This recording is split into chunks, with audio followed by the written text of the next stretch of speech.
AI found 1,382 hidden connections in my DNA. Health revolution.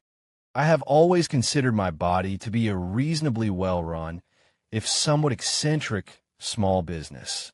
I'm the CEO, of course, though my decision-making is often questioned by the board, my stomach, and my procrastination gland.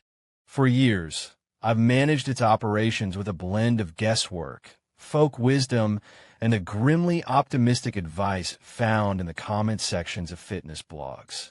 My approach to nutrition was a seesaw of kale, smoothies, and emergency pizza.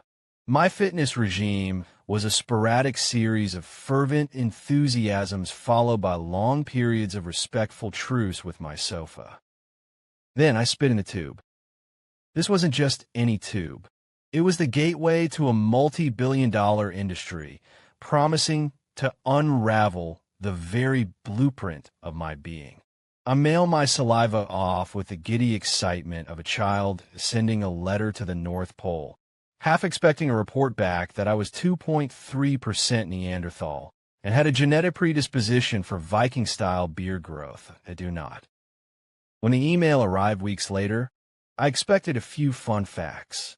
What I got was a revolution in a PDF. The subject line, "Your genomic insights are ready." It should have read, "Everything you thought you knew about yourself is a hilarious oversimplification."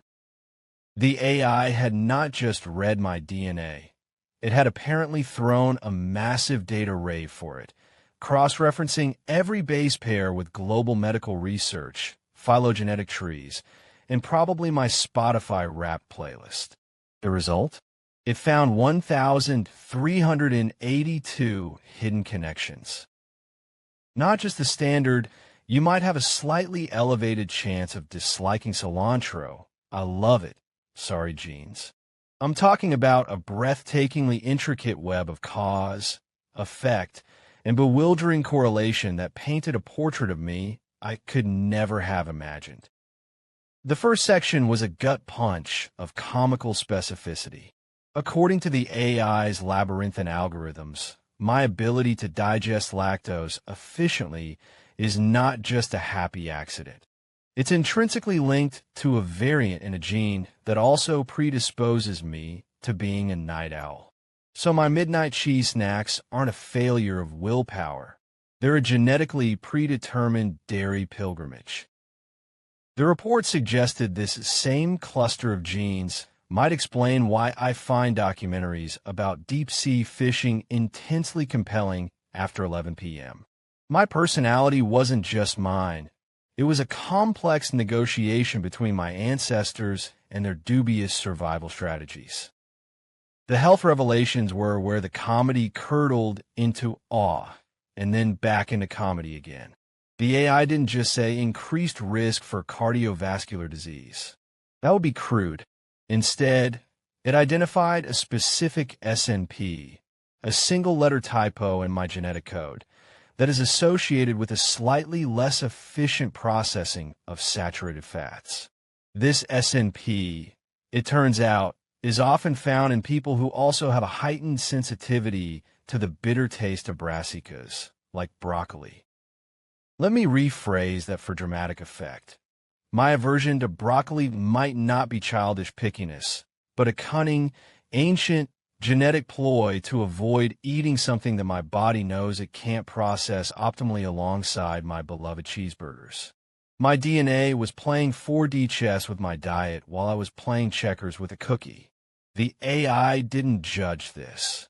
It simply presented the connection, as if to say, here is the wiring. Good luck with the fireworks show. It got weirder. One gene variant indicated I likely have a higher than average pain threshold. Great news.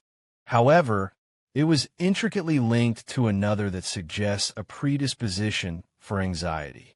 So my body's master plan appears to be, doesn't flinch at a stub toe, but will have a low-level panic attack when deciding what to watch on Netflix. This is the health revolution not as a simple list of strengths and weaknesses, but as a series of profound and deeply ironic trade-offs. We are not designed for perfection. We are designed for fascinating, messy compromise. The true revolution, however, lay in the sheer volume of these connections. This wasn't a horoscope offering vague, applicable to anyone advice. This was hyper-personalized, predictive medicine. The AI cross-referenced my genetic data with current research and pointed out that a common over-the-counter anti-inflammatory I occasionally take for headaches is likely to be less effective for me due to my liver's specific enzymatic profile, and that a different, equally common one would work 23% faster. My doctor, a wonderful and busy man, has never had the time to run that analysis. This is the paradigm shift. We are moving from reactive medicine, treating the problem once it's already blazing, to predictive and participatory medicine. My 1,382 connections are a personal owner's manual. They tell me not just what might break, but how the entire system is wired. It empowers me to make choices not based on generic health trends, but on what my unique biological casino deal dictates. My required vitamin D intake is higher than the standard. My body's response to caffeine is slower to peak, but longer lasting. My ideal workout isn't marathon running. It's high-intensity interval training, thanks to a specific muscle fiber composition. Of course, with great data comes great absurdity. Among the 1,382 connections were gems that I can only assume the AI included for its own amusement. I apparently have a genetic marker associated with reduced incidence of motion sickness, which is linked to another that correlates with a preference for very spicy food. My genome is out here claiming I'm a daredevil who craves ghost peppers, while in reality, I consider black pepper a thrilling gamble. The revolution, then, is both profound and silly. It's a testament to human ingenuity that we can teach machines to read the library of our creation, and a reminder of our own absurd complexity. We're not a list of good traits and bad traits. We are a Rube Goldberg machine of biochemical processes, where a gene for anxiety is linked to a tolerance for pain, and a dislike for broccoli is a strategic move in a digestive chess game. I'm no longer just the CEO of my body. I am now the holder of its corporate espionage file. I have the blueprints, the hidden schematics, and the list of all its bizarre pre-installed glitches. It hasn't solved all my problems. I still occasionally negotiate with my sofa. But now, when I lose, I know it's not just a lack of willpower. It's probably because my genes for motivation are busy having a heated debate with my genes for efficient napping. The health revolution isn't just about living longer.